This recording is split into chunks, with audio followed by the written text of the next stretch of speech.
ചെന്നൈയിൽ നിന്നും മാധ്യമപ്രവർത്തകനായ എസ് ഹമീദ് നമ്മോടൊപ്പം ചേരുന്നുണ്ട്. സർ നമസ്കാരം. അതായത് ഈ കരൂർ ദുരന്തം ഉണ്ടായതിനു ശേഷം ഇപ്പോൾ ആദ്യമായാണ് വിജയ് ജനങ്ങൾക്ക് മുന്നിൽ ഒരു പ്രതികരണം നടത്തുന്നത്. എന്നാൽ ഇവിടെയും ഒരു കോൺസ്പിറസിയൊക്കെയാണ് വിജയ് ആരോപിക്കുന്നത്. ഈ ഒരു അപകടത്തിന്റെ ഒരു ഉത്തരവാദിത്വം ഇപ്പോഴും വിജയ് ഏറ്റെടുത്തിട്ടില്ല. വണക്കം. ഫസ്റ്റ് என்னோட மலையாளம் കുറച്ച് ബുദ്ധിമുട്ടുണ്ടെങ്കിൽ ശ്രമിക്കണം. ഇപ്പോൾ വിജയ് റിലീസ് ചെയ്ത വീഡിയോ 4 minutes 45 seconds இருக்கு. ഒരു എക്സ്പീരിയൻസ് ആയിട്ടുള്ള ഒരു പൊളിറ്റിക്കൽ ലീഡർ ഇങ്ങനെ ചെയ്യില്ല. ഇതിൽ നിന്ന് നമുക്ക് മനസ്സിലാകും വിജയ് ഇന്നും സിനിമ ആക്ടറായിട്ട് തന്നെ ഉണ്ടെന്ന് മനസ്സിലാകും. സിനിമ ഡയലോഗ് പോലും എമോഷണൽ ആയിട്ട് ഫസ്റ്റ് തുടങ്ങി, പിന്നെ ഡയറക്റ്റായിട്ട് CMക്ക് ചാലഞ്ച് ഇടുന്നത് പോൽ സംസാരിക്കുന്നത് ഇതുവരെ തമിഴ്നാട് കണ്ടിട്ടില്ലാത്ത ഒരു പോളിറ്റിക്സ് ആണ്. ഇന്നൊന്ന് ക്ലിയർ ആയിട്ട് വിജയ് പറയുന്നത് എന്താണെന്ന് വെച്ചാൽ എങ്ങളുടെ പാർട്ടി എന്ത് തെറ്റും ചെയ്തിട്ടില്ല അങ്ങനെ പറയുന്നത്.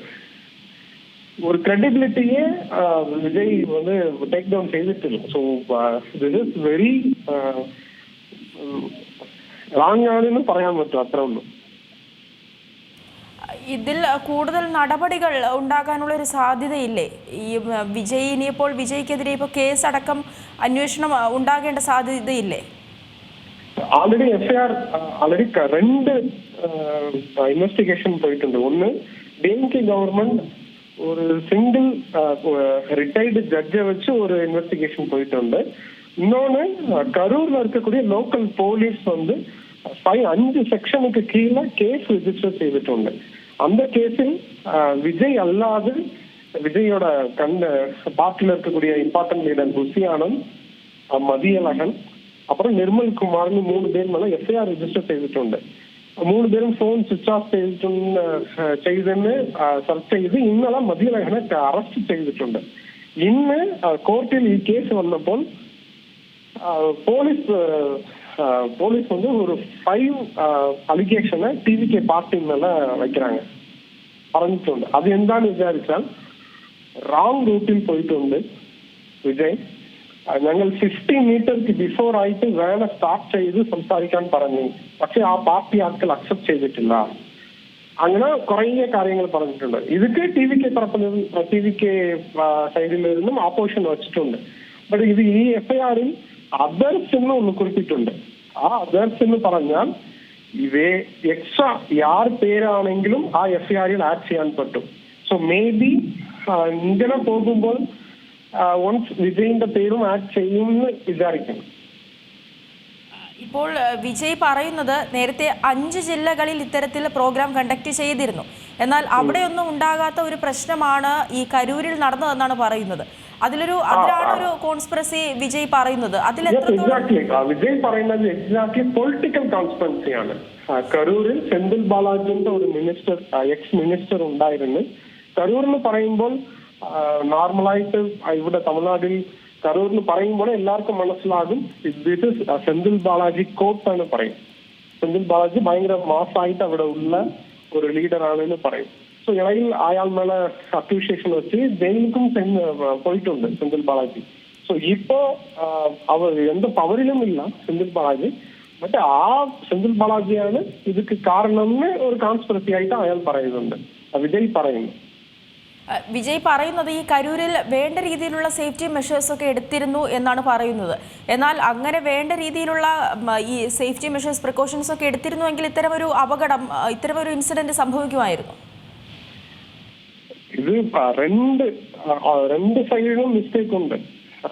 ഫസ്റ്റ് இதுக்கு பொறுப்பு ரெஸ்பான்சிபிலிட்டி எடுத்துக்க வேண்டியது விஜയാണ്. അതിൽ വിജയ് അതിനെ എടുത്തിട്ടില്ല ഇതുവരെ. ഈ വീഡിയോയിലും അയാൾ ഇങ്ങനെ ഏതും സംസാരിച്ചിട്ടില്ല. ഞങ്ങൾ അവിടെ വന്ന് സംസാരിച്ചതാണ് തെറ്റ്, അത് തവിര ഞങ്ങൾ എന്ത് തെറ്റും ചെയ്തിട്ടില്ല, അങ്ങനെയാണ് വിജയ് പറയുന്നത്. ബട്ട് TVK-ന്റെ ഒരു മീറ്റിംഗ്, സോ TVK ലീഡർ വിജയെ പാക്കയാണ് പീപ്പിൾസ് വരും. സോ അപ്പൊ റെസ്പോൺസിബിലിറ്റി വിജയാണ്. ഫസ്റ്റ് അങ്ങനെ റെസ്പോൺസിബിലിറ്റി വിജയ് എടുത്തിട്ടില്ല. അതാണ് ഇതിൽ ഭയങ്കര സങ്കടകരമായ ഒരു വിഷയമാണ്. അതുപോലെ തന്നെ വിജയ് ഇപ്പോഴും സംസാരിക്കുന്നത്, നമ്മൾ ഈ വീഡിയോ കണ്ടതാണ്, വിജയ് ഇപ്പോഴും സംസാരിക്കുന്നത് താങ്കൾ നേരത്തെ പറഞ്ഞതുപോലെ തന്നെയാണ്. ഒരു നടൻ എന്നുള്ള രീതിയിൽ നിന്നും വിജയ് ഇപ്പോഴും ഒരു രാഷ്ട്രീയ പാർട്ടി തുടങ്ങി എന്ന് പറയുമ്പോൾ പോലും ഒരു രാഷ്ട്രീയ നേതാവിനെ പോലെ അല്ല വിജയ് ഇപ്പോഴും സംസാരിക്കുന്നത്.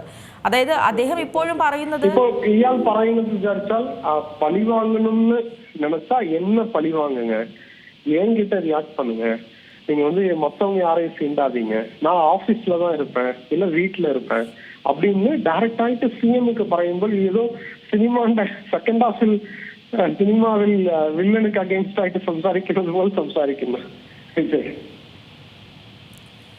ശരി, താങ്ക് യു സർ.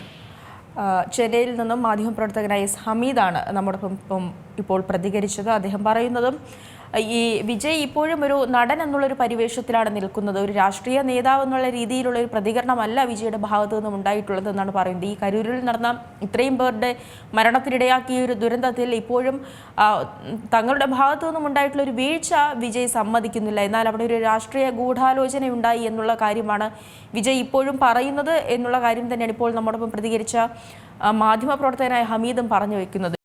ഏറ്റവും പുതിയ വാർത്തകളും വിശേഷങ്ങളും വിരൽ തുമ്പിലറിയാൻ സീ മലയാളം ന്യൂസ് എല്ലാ ഡിജിറ്റൽ പ്ലാറ്റ്ഫോമുകളിലും ലഭ്യം.